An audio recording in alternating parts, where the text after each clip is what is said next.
ศูนย์กลางองค์การพุทธศาสนาสัมพันธ์แห่งสาธารณรัฐประชาธิปไตยปัจจุบันลาว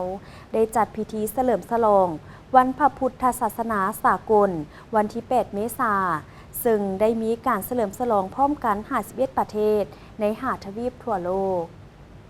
ในวันที่ 8 เมษายน 2025 ผ่านมานี้ศูนย์กลางองค์การพุทธศาสนาสัมพันธ์แห่งสาธารณรัฐประชาธิปไตยประชาชนลาว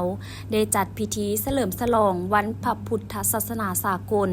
อยู่ที่หอธรรมสภานครหลวงเวียงจันทน์เมตตาเข้าร่วมโดยพระอาจารย์ใหญ่มหาเวทมเสนัยรองประธานศูนย์กลางองค์การพุทธศาสนาสัมพันธ์ลาวพระอาจารย์ใหญ่มหาคัมมาปัญญาวิจิตรรองประธานศูนย์กลางองค์การพุทธศาสนาสัมพันธ์ลาวพระอาจารย์ใหญ่มหาบุญส่วนพันธวงศ์รองประธานศูนย์กลางองค์การพุทธศาสนาสัมพันธ์ลาวมีบรรดาพระเถรานุเถระข้านศูนย์กลางและใน9ตัวเมืองทั่วนครหลวงเวียงจันทน์ฝ่ายคฤหัสถ์เป็นเกียรติเข้าร่วมโดยท่านนางอินลาวันแก้วบุญพันธ์รองประธานศูนย์กลางแนวลาวสร้างชาติท่านป้าศรีจันทร์วิภาวันครอบครัวอดีตการนำมีการจัดตั้งทุกภาคส่วนและบรรดาญาติธรรมเข้าร่วมในพิธีได้รับฟังการรายงานเกี่ยวกับการเฉลิมฉลองวันสำคัญขององค์การพุทธศาสนาในทั่วโลกก็คือในลาววันพระพุทธศาสนาสากลเป็นอีกวันหนึ่งที่มีความหมายสำคัญต่อกับเวียกงานพุทธศาสนาในสากลและภาคพื้นซึ่งกงกับวันที่ 8 เมษายนของทุกๆปีซึ่งองค์การพุทธศาสนาสัมพันธ์แห่งสาธารณรัฐประชาธิปไตยประชาชนลาวได้เข้าร่วมกองประชุมชาวพุทธโลกแต่ปี 1998 ถึงปัจจุบัน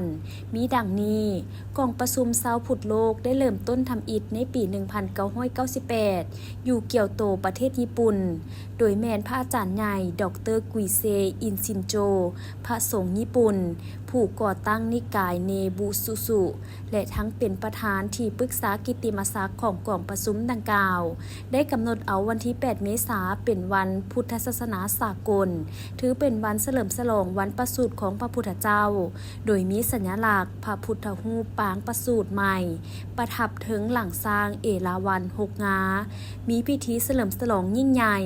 ปัจจุบันมีประเทศเข้าร่วม51ประเทศใน5 ทวีปทั่วโลกซึ่งจุดประสงค์ของการเฉลิมฉลองแม่นเพื่อเต้าโฮมเอาบรรดาผู้นำชาวพุทธทั่วโลกร่วมสามัคคีกันเผยแผ่หลักศีลธรรม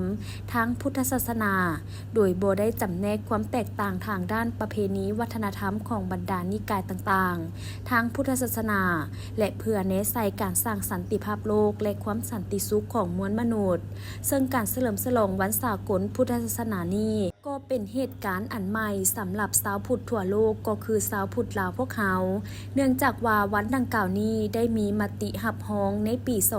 2014 อยู่กองประชุมสุดยอดผู้นำชาวพุทธโลกที่เมืองโกเบประเทศญี่ปุ่นและหลังจากนั้นบรรดาประเทศสมาชิกสมาคมชาวพุทธทั่วโลกและนิติบุคคลได้จัดตั้งเฉลิมฉลองตามเงื่อนไขและจุดพิเศษของตนสำหรับสาธารณรัฐประชาธิปไตยประชาชนลาวเฮาในซุมปีผ่านมาเคยได้จัดพิธีฉลองวันดังกล่าวนี้มาแล้ว4 ครั้งและมาในปีนี้ลาวเฮาโดยศูนย์กลางองค์การพุทธศาสนาสัมพันธ์ลาวพระเถรานุเถระพระสงฆ์สามเณรอุบาสกอุบาสิกาการนำภาครัฐพ่อแม่ประชาชนได้พร้อมเพียงเฮียงหน้าได้จัดงานเฉลิมฉลองวันสากลพระพุทธศาสนาขึ้นพร้อมกับสมาชิกประเทศพุทธศาสนาสากลทุกเชื้อชาติทุกนิกายในทั่วโลก